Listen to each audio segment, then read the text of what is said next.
রাষ্ট্রের ভোটের সরকার, কখনো আমি আর দামি মার্কার নির্বাচনের সরকার। এইভাবেই শেখ হাসিনা বাংলাদেশের মানুষের কাছ থেকে তাদের ভোটাধিকার কেড়ে নিয়ে অন্য আরেকটি দেশের আধিপত্য বাংলাদেশে প্রতিষ্ঠিত করার মাধ্যমে বাংলাদেশের 18 কোটি মানুষের অধিকার এবং সম্মান মর্যাদাকে সে ছিনতাই করেছিল।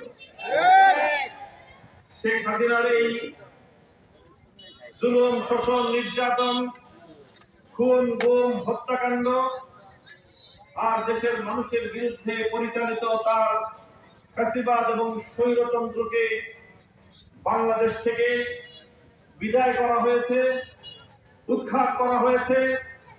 আক্ষরিক অর্থে বলতে গেলে এক সাগর রক্তের বিনিময়ে, অজস্র প্রাণের বিনিময়ে, বাংলার দামাল সন্তানদের বুকের তাজা রক্তের বিনিময়ে, হাজারো মায়ের চোখের